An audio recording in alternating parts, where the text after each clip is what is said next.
This is the CHRILLCAST. I am Chris. And I'm Will. And I am A Talking Sock from the YouTube channel A Talking Sock. And I'm Craig. No. Sorry. Had to Not do funny, it once, Chris. right? Move along. And Will nicknamed his Craigette. So there's that. Yeah, I was hoping you'd get the one with the lipstick so it actually makes sense, but Maybe for the same guy. in Tuber Tuesday when we're covering a few Game Crew, I will grant you Craigette with the lipstick and everything else. So tomorrow you can have Craigette. All right. So before Will gives us the ASMR intro and before the Talking Sock talks about his stuff, I'm going to tell you guys what the video is real quick. It's going to be some stuff about Nintendo and Banjo Kazooie, some Xbox Live stuff, and then following that all up with some Pikmin things. So before we get into all that, Will, what's today? Today is a Manic Monday. There you go. I actually whispered for you, Chris.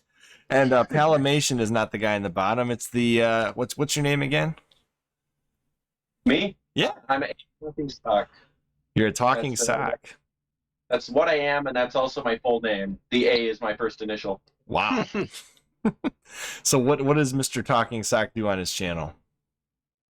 What don't I do? I do puppet videos, a lot of short, short meme kind of videos. Do song parodies. I do longer form sort of gaming comedy videos. Tribute animations like Baroni Plays and other sort of skits like that. Yeah, that's the sort of thing that I do. Yeah. Yeah, and if you want to know more, go check out youtube.com/whatever custom URL he winds up with in the future. But in the meantime, just go to search and type in a talking sock. You'll find him. He's the only one that comes up when you look for talking socks on YouTube, which is pretty great for you because the search engine optimization's already there. Yeah. Something before I made the channel, I was like, okay, the name is too perfect. Is there anyone else on YouTube named a talking sock? Anyone? Anyone? No? Okay. And our really nice auto finish went away. Now you get Chromecast again. So whatever, Google. All right. So the first thing we're going to be talking about today is the mistake that Microsoft made and their recovery from it. They actually, that was quick topic number 2. But we're going to talk about it first because I'm really into this one. Yeah, you're fired up. I can tell. Microsoft decided on a whim to up the Xbox Live Gold from $60 per year. I'm sure there was probably months and months of research done in this, and it was just dumb. And same with the controller. They spent millions of dollars researching that, and they haven't changed it since the Xbox One at this point. But I digress. They thought, hey, let's up it from 60 to 120. Why not? That makes sense, right? Wrong. What do you guys think about that? The initial idea, and then we'll get into what they did after that. I don't know what their plan was here, because if they're trying to push people in the Game Pass, this is not the way to do it. They should have just phased out Gold. They should have just stopped having that be an option. Yeah, I totally agree with that.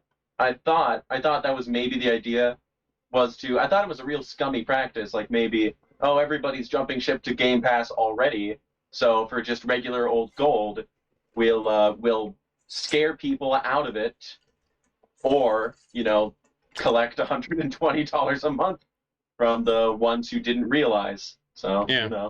You mean $120 a year?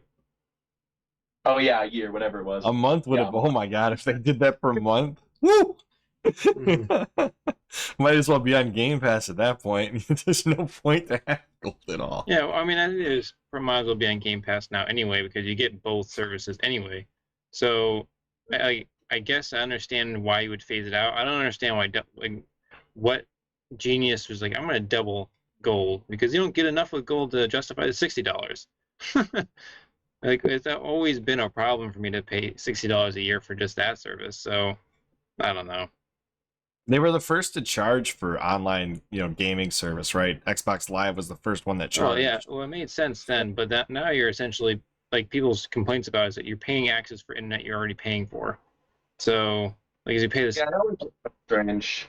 Like, yeah. Especially when they introduced the Wii had the, what did they call it? Wii Connect 24?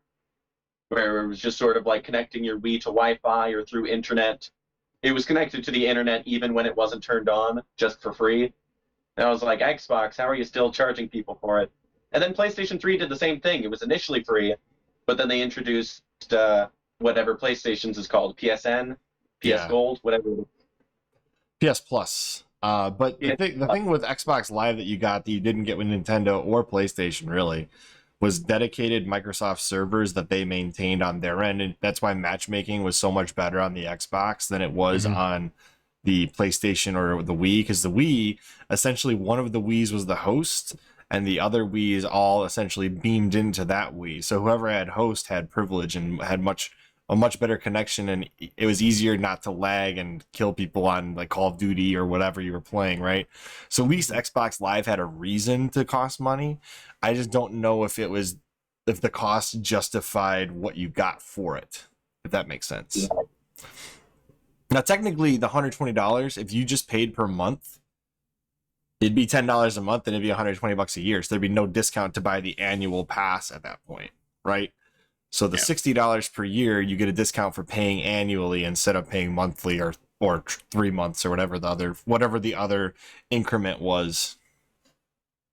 So that at least that kind of makes sense for the price change, but I don't understand why you do it now. Because $60 for Xbox Live Gold is free money. Like Microsoft, like what's the point? Yeah. So what did they do immediately after they got tons of backlash from every last YouTuber on the entire platform? They went back to $60, and they took the other comment and criticism, which was that Microsoft will not let you play free-to-play games like Fortnite online without Xbox Live Gold, and they said, I thought you could, nope, but maybe I was wrong. You've always had Live Gold just like me. Anyways, sure. They're like, all right, as a result of this backlash, we're going to lower the price back down to $60 per year, and now you can play Fortnite for free without Xbox Live Gold at all. So at least Microsoft doubled down on making the customer happy. Yeah. What's that, Sock? I said that's definitely the better deal. That was a good call. Mm-hmm. And well, they used to charge for, you'd have to have gold to watch Netflix. Yeah. Remember that? Yeah, I do remember that. That was ridiculous. And technically on the 360, it's still true. I don't think so. They definitely took that off. Okay, up until like last year then, because it was recent that they've changed that. Because I remember maybe a year or two ago, I went in to use Netflix on my 360, and it asked me for my gold subscription. And I was like, oh, I better sign in then. Well, Netflix used to be exclusive to the 360. As far as consoles go, yeah. Yeah. And it's still not on the Switch. Did the Wii have like a disc that you could put into it? Yeah, there's actually some controversy behind that, because that was a way of them getting around the streaming, right, Chris? Like because it wasn't native or something. Yeah, I think so. There was a disc you put in the Wii, but the other half of that is eventually Netflix did go to the Wii officially as software, as an app. And that was like later on. It was like 2009 or so, because my mom had a CRT TV and a Wii, and she could watch Netflix using the Wii. So clearly it worked at one point in time. Yeah, this is completely unrelated. But remember how on the 360 you could actually watch a friend or watch a movie with a friend on Netflix? So you'd like go into like a virtual movie theater, and it was super laggy because you'd both be watching the same movie at the same time. No, I don't know that at all. I know that the 3DS allowed you to share games if you're in the same vicinity as each other, but I do not remember this Xbox Live friend in New York. Nope. I don't know what you're talking about. All right. So this is the next bit. All right. And this is kind of a Microsoft-y thing too. Nintendo on the Wii U eShop accidentally listed Banjo Kazooie coming soon. So a bunch of people freaked out. They were like, what? You know, is there really getting like Banjo Kazooie on the Wii U eShop this late in the game? And then Nintendo's like, whoops, and they pulled it right down and said, nope, this ain't happening. But it's led to a bunch of people asking, is it coming to like an N64 and like an N64 pass similar to this SNES thing on the Wii on the Switch? What do you guys think about that? Probably. I hope there's a Banjo 4 coming, but I don't want to get my hopes up too much. I don't know. We need a Banjo first. Yeah. Yeah. Okay. Fair. I guess like the third one's really not a third game. Banjo 3. What are you talking about? They didn't make a third Banjo Kazooie for the 360 that had Lego cars in it. What are you talking about? Yeah, definitely not. We forget about that. I just honestly, my favorite part of that whole game, nuts and bolts, is the intro of the game, because it's so hilariously, it fits the humor of the original 2 games so well, and then you play nuts and bolts and it's like, this has nothing to do with the original 2 games. But I love how they have like Fat Banjo and the bird's kind of like out of sorts, and then it's like, Bear, get back in shape, what are you doing? I actually played that one first and I enjoyed it, and then I went back and played the other ones. I was like, oh, I know why people did not like this one. So I do think it's funny that Nintendo accidentally listed it on the Wii U eShop, but I am curious whether something's coming to the Switch based on this. By you, Mr. Stock. So. I mean, I wouldn't put it past them. Microsoft has been supporting the Switch like way more than you really think they would, before they started.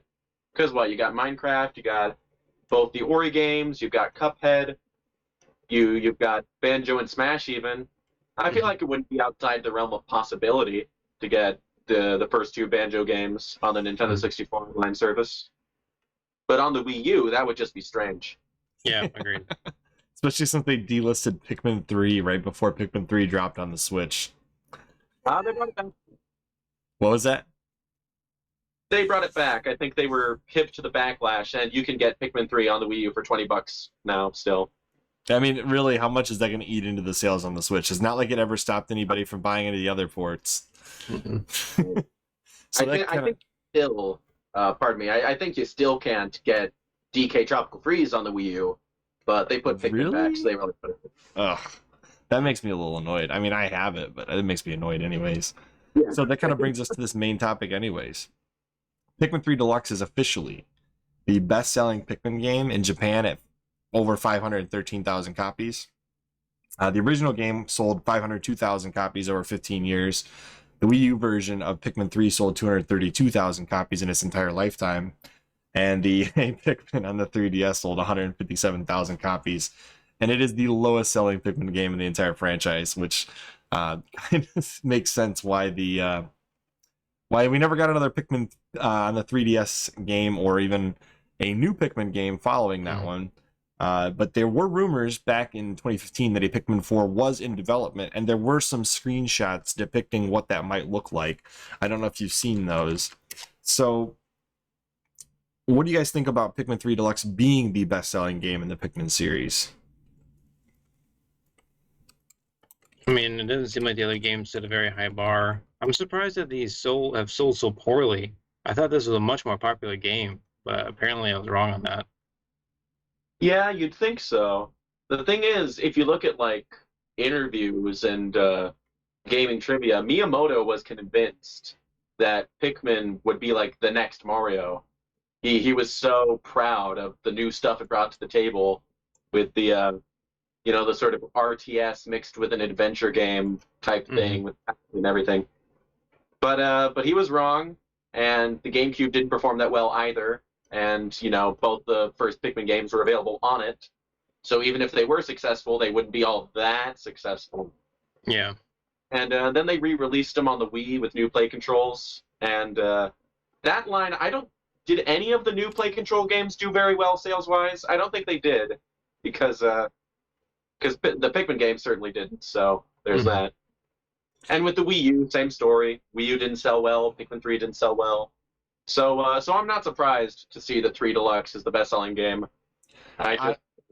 Honestly, I think the hardest part with the enhanced play on the Wii games was everybody that bought them was expecting a similar control scheme to what we had before, or at least the option to use that. Like, for example, when I try to go from the Pikmin games that use the controller to the Pikmin games with the Wiimote, it's so jarring. Yeah, but go ahead. There are a lot of people online who swear by the Wii Remote. Like, they say it was made for the Wii Remote. The Wii Remote makes it so much better. But I do personally prefer the control stick. My brother-in-law would be one of those people that would say that Pikmin was better with the Wiimote than without the Wiimote, but he never had a GameCube. So if you're learning games on the Wii, you're going to pick the Wii. If you are on a GameCube, probably going to be better off with the GameCube. Like Metroid Prime Trilogy, for example, I prefer the GameCube version. I do too. but he prefers the Metroid Prime Trilogy version on the Wii, which is it works. I've played it. It's actually pretty well made for a Wiimote, but I do not prefer that version. You know what's really funny is my sister, she swears by Brawl. We used to play Brawl with Wii Remote and Nunchuck, and that's her preferred method. I tried to get her into playing Ultimate, and she was like, "Man, I really wish you could use the Wii Remote and Nunchuck." And I was like, probably the only time anyone's ever made that request. Fair enough. So basically, between Pikmin 3 and Pikmin 3 Deluxe, it's at 700 and almost 50,000 copies sold in Japan, which is that's almost 1 million. We're getting there. And when you think about Three Houses being the best-selling Fire Emblem game, and it's only at 2.5 million or so, really 750,000 in just Japan is pretty good, actually. And it is. I'm curious what the worldwide numbers are, because I don't know what that number is yet. I was trying to find it, and I could only find the Japan numbers. I'm sure they're also higher than all the other Pikmin games combined. And then the other question would be, is that enough to prompt Nintendo to actually do a Pikmin 4? What do you guys think? I mean, I think so, because the rest of them haven't sold very well. So if they still felt the need to produce produce the same game over and then reproduce it on like another console, I think the logical step is to make a fourth one, especially if it doesn't cost very much. Like if they can use the same engine or something like that. It's Nintendo, so sometimes they make decisions that don't necessarily make financial sense, but it makes the fans happy.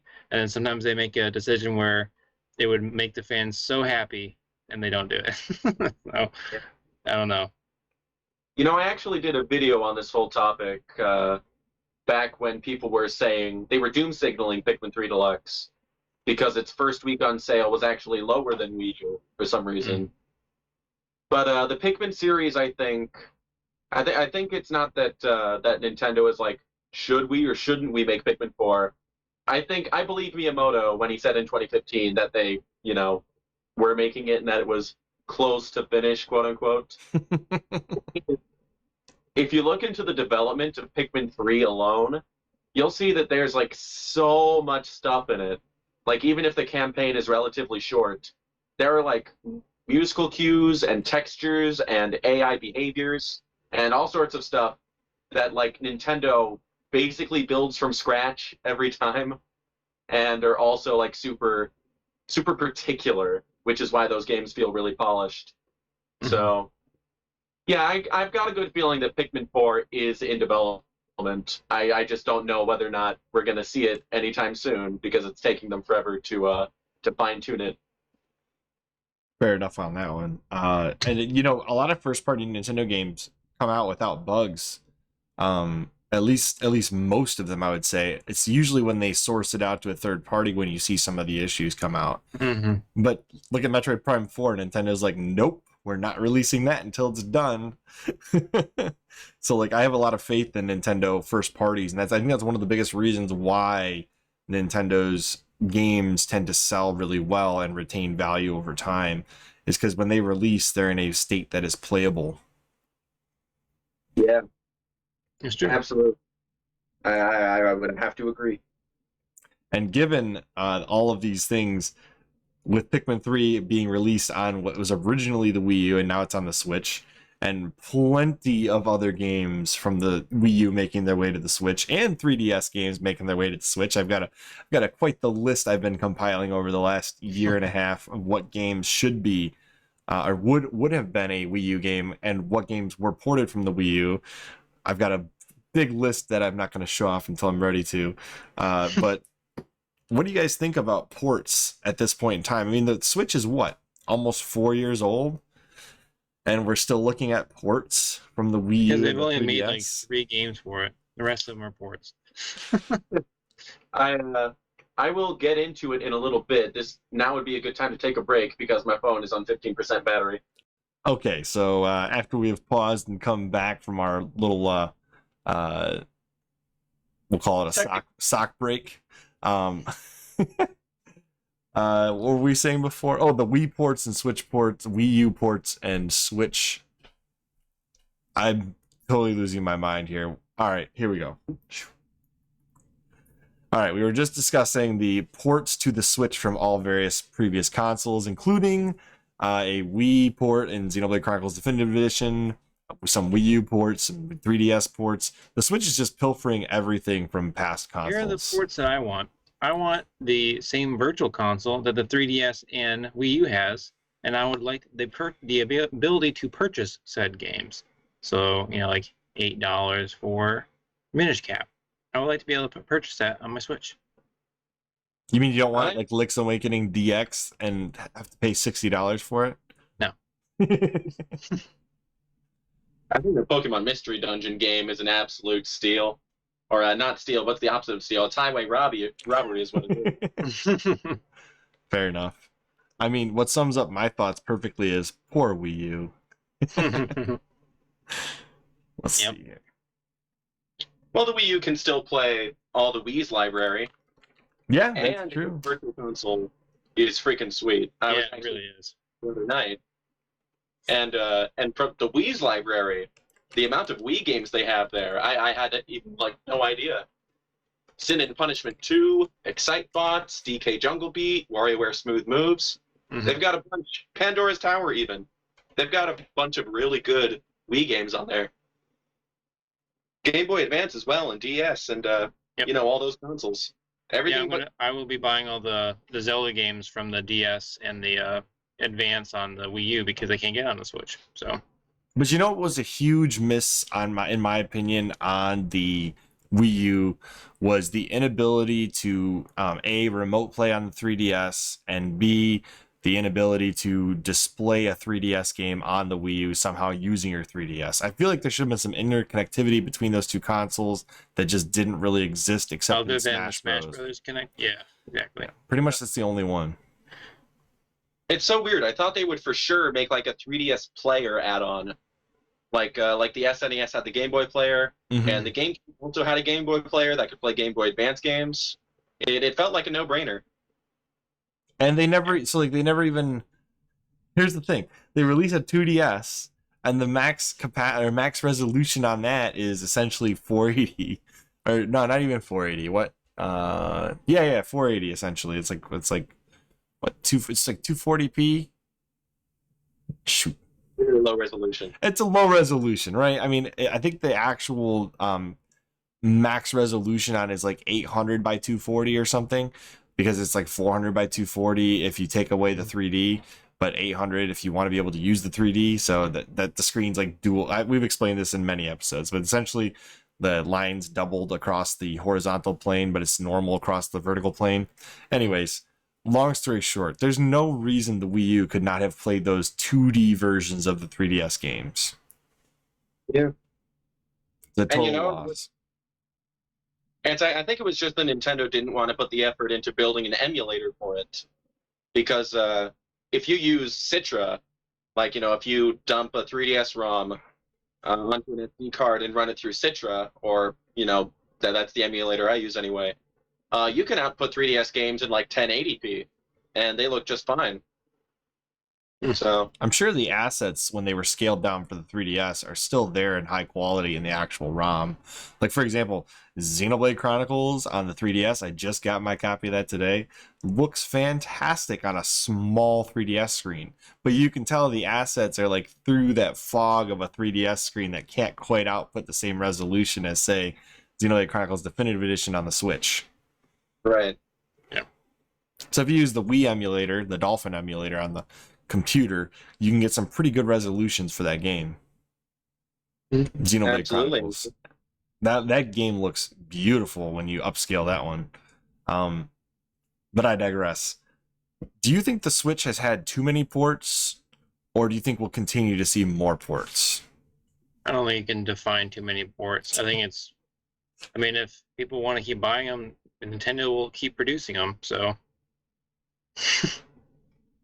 I sort of agree. I feel like in the video that you're currently playing on the big screen over there, I feel like there's a good dozen or so Wii U ports yet to come. but most of them are like eShop titles.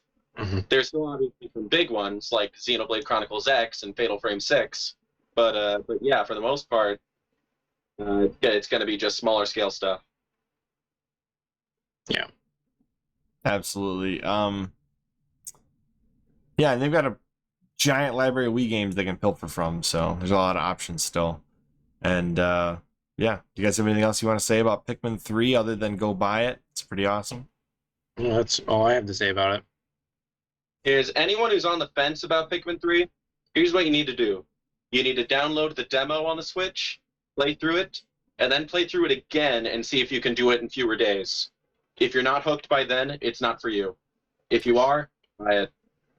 Or if you have a Wii U, just, buy it in general because it's far cheaper. Yeah, it's only $20 on the Wii U. Or even less on eBay. Anyway, yeah, I guess that's the last thing I got to say too. Unless there's a sock that has more to say, we can call this one good. No, I think I'm good. All right. Well, as always, I am Chris, and I don't have a fantastic mustache like that guy on the Pikmin game there. And I'm Will. And I am a talking sock. Thanks for having me on, guys. Thank you. And we will see you on the next CHRILLCAST. Bye, guys.